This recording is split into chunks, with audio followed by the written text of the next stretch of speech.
ఈరోజు మనం 7వ తరగతి తెలుగు వాచకంలోని అక్షరం అనే పాఠ్యాంశంలోని భాషాంశాలు వ్యాకరణాంశాల గురించి చెప్పుకుందాం. గత తరగతిలో ఈ పాఠ్యాంశాన్ని గురించి చెప్పుకున్నాం కదా. ఆ వీడియో గాని చూడకపోతే క్రింది డిస్క్రిప్షన్ బాక్స్లో లింక్ ఇచ్చాను, చూడండి. ముందుగా భాషాంశాల గురించి మనం చెప్పుకుందాం. భాషాంశాల్లో మొదటిగా ఇచ్చినటువంటిది కింది పదాలకు అర్థాలను జతపరచండి. ఇందులో మొదటిది గవాక్షం. గవాక్షం అనే పదానికి అర్థం కిటికీ. రెండవ పదం తావు. తావు అనే పదానికి అర్థం స్థానం. మూడవది గుండె. గుండె అనే పదానికి అర్థం హృదయం. నాలుగవది ఇలా. ఇలా అనే పదానికి అర్థం నేల.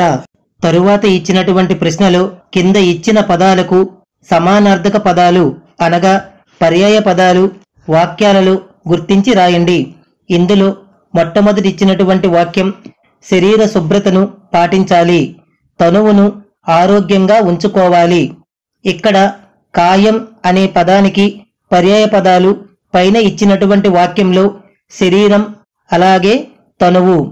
రెండవ ఇచ్చినటువంటి వాక్యం నేత్రాలను సురక్షితంగా ఉంచుకోవాలి, నయనాలు లేనిదే లోకాన్ని చూడలేము.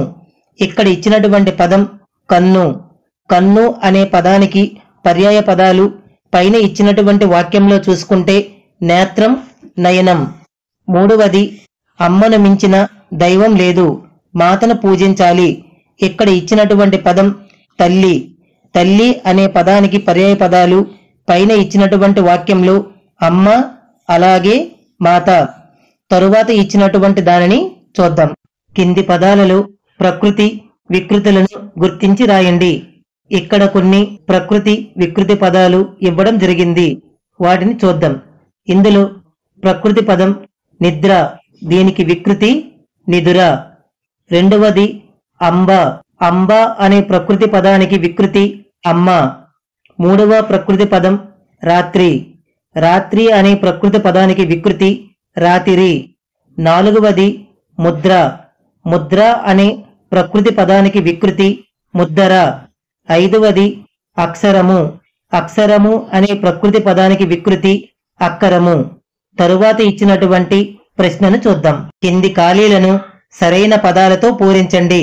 ఇందులో మొట్టమొదటిగా ఇచ్చినది నేను తల్లిదండ్రులను ఎల్లప్పుడూ గౌరవిస్తాను, కొంచెం గౌరవిస్తాను. సరైన సమాధానం నేను తల్లిదండ్రులను ఎల్లప్పుడూ గౌరవిస్తాను. రెండవది నేను కష్టపడి చదువుతాను, చదవను. సరైన సమాధానం నేను కష్టపడి చదువుతాను. మూడవది చేతులు శుభ్రంగా కడుగుతాను, కడగను.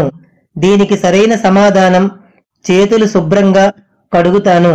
నాలుగవది మంచి వాళ్ళతో స్నేహం చేస్తాను, చేయను. దీనికి సరైన సమాధానం మంచి వాళ్ళతో స్నేహం చేస్తాను.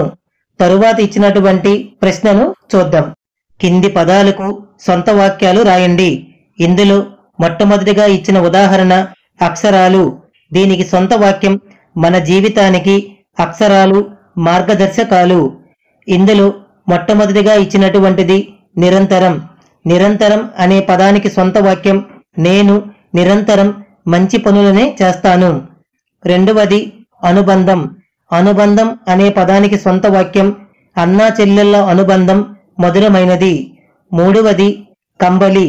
కంబలి అనే పదానికి సొంత వాక్యం చలికాలంలో కంబలిని వెచ్చదనం కోసం కప్పుకుంటాము.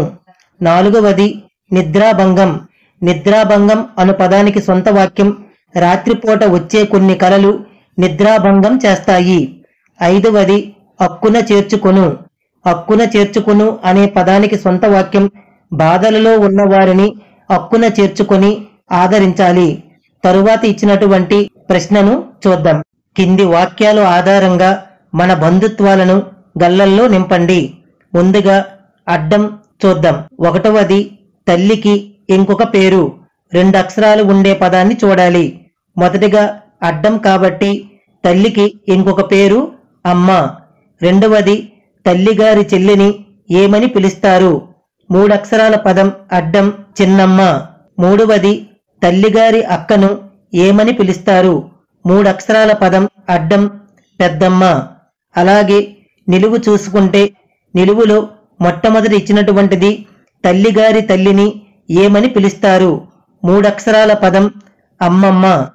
రెండవది తండ్రి గారి తల్లిని ఏమని పిలుస్తారు? 3 అక్షరాల పదం నిలువు నాన్నమ్మ. అలాగే మూడవది తండ్రి గారి అక్క లేదా చెల్లిని ఏమని పిలుస్తారు? 3 అక్షరాల పదం తిరగబడి, దీన్ని అత్తమ్మ. అత్తమ్మ. తరువాత మనం వ్యాకరణాంశాల గురించి చెప్పుకుందాం. వ్యాకరణాంశాలు చూసుకుంటే ఇందులో పూర్వపదం పరపదం అంటే ఏమిటో తెలుసుకోవడం గురించి ఇవ్వడం జరిగింది. దీనికి సంబంధించి ఇక్కడ కొన్ని వాక్యాలను ఇవ్వడం జరిగింది. ఇది చూస్తే కింది వాక్యాలను గమనించండి, గీత గీసిన పదాలను విడదీయండి.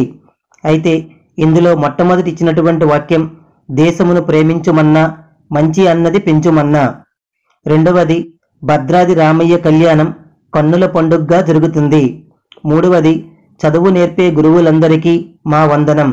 నాలుగవది శ్రీశైల మల్లన్న కోరిన కోర్కెలు తీర్చే దైవం. ఐదవది సింహాద్రి అప్పన్న నమ్మిన భక్తులకు కొండంత అండ. ఇందులో ఒక గీత గీసిన పదం రామయ్య. రామయ్య అనే పదాన్ని విడదీస్తే రామ ప్లస్ అయ్య. ఇందులో మొట్టమొదటిగా మనకి విడదీయమన్నటువంటి పదం ప్రేమించుమన్నా. ప్రేమించుమన్నా అనే పదాన్ని విడదీస్తే ప్రేమించుము ప్లస్ అన్న.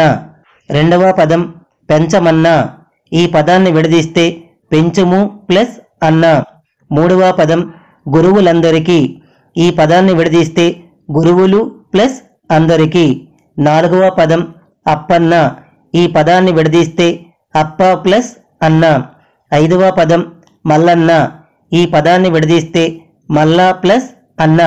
ఇలా మనం ఈ పదాలని విడదీసేటప్పుడు పైన ఇచ్చినటువంటి ఉదాహరణలు గమనించాం కదా.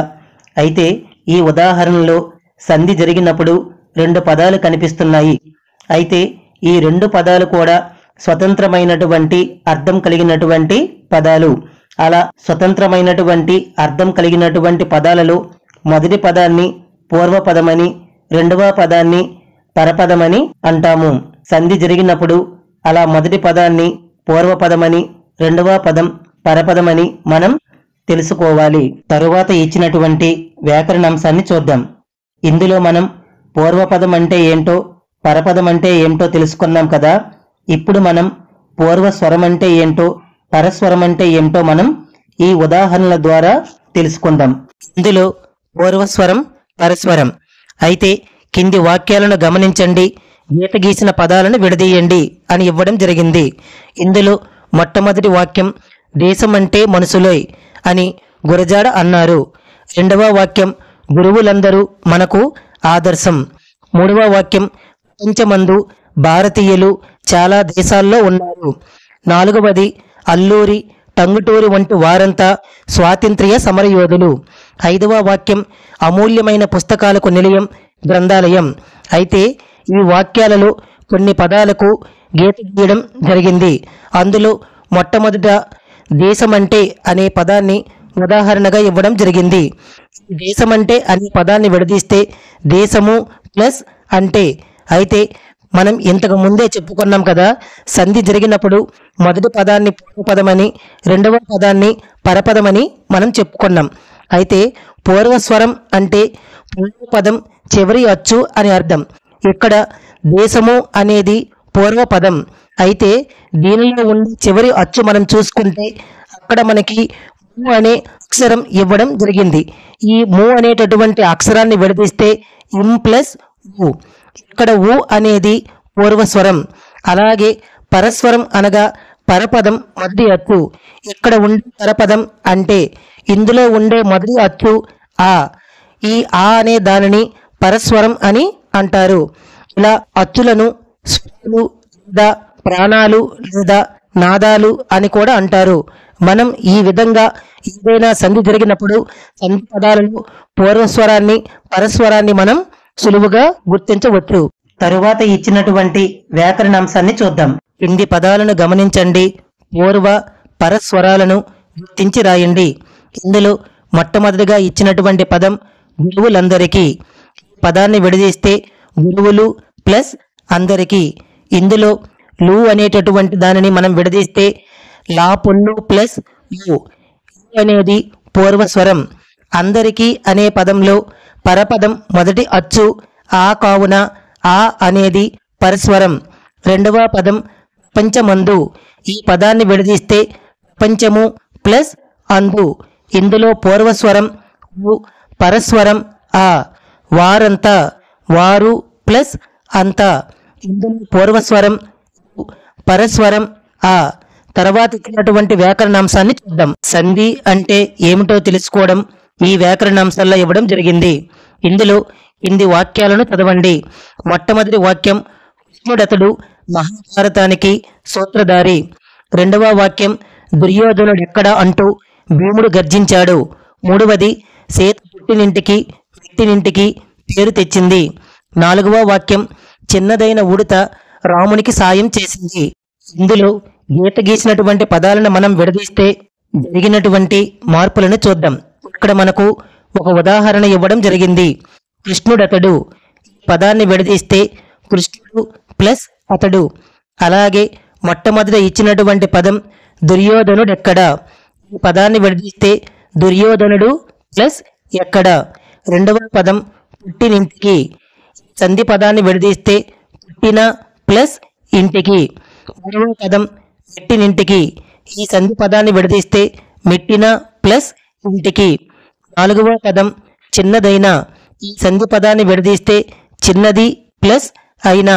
ఐదవది చూసినవన్నీ. సంధి పదాన్ని విడదీస్తే చూసినవి ప్లస్ అన్ని. అయితే పైన ఉదాహరణలో మొట్టమొదటి ఉదాహరణ చూసుకుంటే ఇందులో పూర్వపదం కృష్ణుడు, పరపదం అతడు. అలాగే పూర్వస్వరం ఇంతకు ముందు మనం చెప్పుకున్నాం కదా. పూర్వస్వరం అనగా పూర్వపదం చివరి అచ్చు. ఇక్కడ ఉ అనేటటువంటిది పూర్వస్వరం. అలాగే పరస్వరం ఆ.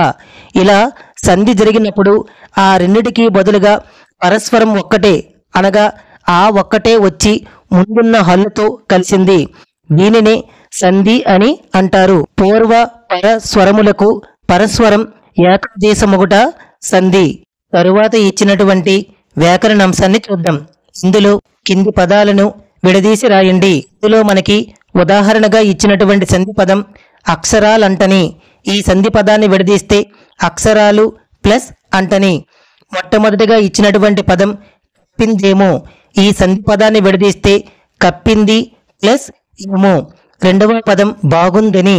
ఈ సంధి పదాన్ని విడదీస్తే బాగుంది ప్లస్ అని. మూడవ పదం మరేమివ్వగలరు. ఈ సంధి పదాన్ని విడదీస్తే మరేమి ప్లస్ ఇవ్వగలరు. తర్వాత ఇచ్చినటువంటి వ్యాకరణాంశాన్ని చూద్దాం. ఇందులో కింది పదాలను కలిపి రాయండి. ఇందులో మనకిచ్చినటువంటి ఉదాహరణ అక్షరాన్ని ప్లస్ అవ్వడం. ఈ సంధి పదాన్ని కలిపితే అక్షరాన్నవ్వడం అనే రూపం వస్తుంది. ఇందులో మనకి మొట్టమొదటిగా ఇచ్చినటువంటిది ఉద్దర్లు ప్లస్ ఉన్నట్లు. కలిపితే ఉద్దర్లున్నట్లు. రెండవ పదం దున్నుతాడు ప్లస్ అని. కలిపితే దున్నుతాడని. పదం చుట్టూ ప్లస్ ఏసి. దీన్ని కలిపితే చుట్టూరేసి. తర్వాత ఇచ్చినటువంటి వ్యాకరణాంశాన్ని చూద్దాం. ద్వితీయ విభక్తి గురించి ఇవ్వడం జరిగింది. అయితే ఇక్కడ ఒక పట్టికనిచ్చి దానిని వాక్యంలో రాయమని ఇవ్వడం జరిగింది. ద్వితీయ విభక్తికి సంబంధించినటువంటి ప్రత్యయాలు నీ ను లతో కలిపి వాక్యాలను నిర్మించాలి. మొట్టమొదటిగా లక్ష్మణుడు. అలాగే దీన్ని ద్వితీయ విభక్తి ప్రత్యయంతో మనం చేర్చి రాస్తే లక్ష్మణుని భార్య ఊర్మిళ. రెండవది దేవుని నమ్మేవారు ఆస్తికులు. రెండవ వాక్యం చెట్లను నరకవద్దు. మూడవది తల్లిదండ్రులను గౌరవించాలి. నాలుగవది పర్యావరణంను కాపాడాలి. ఇలా మనం పై ఉదాహరణలు చూసుకుంటే నీ ను అనే విభక్తి ప్రత్యయాలతో వాక్యాలు అర్థవంతం అయ్యాయి. ఇలా వాక్యంలోని పదాల మధ్యన చేరి నీ ను లా కూర్చి గురించి అనే ప్రత్యయాలను ద్వితీయ విభక్తి అని అంటారు. సాధారణంగా కర్మను గురించి తెలియజేసే సందర్భంలో ద్వితీయ విభక్తి ప్రత్యయాలను ఉపయోగిస్తారు. అంటే కర్మకు నీ ను అనేటటువంటి ద్వితీయ విభక్తి ప్రత్యయాలు అనేవి చేరుతాయి. ఇది మనకి 7వ తరగతి మొదటి పాఠ్యాంశమైన అక్షరం అనే పాఠ్యభాగంలోని భాషాంశాలు అలాగే వ్యాకరణాంశాలు. మరొక వీడియోలో మనం ఇంకొక విషయాల గురించి తెలుసుకుందాం. ధన్యవాదములు.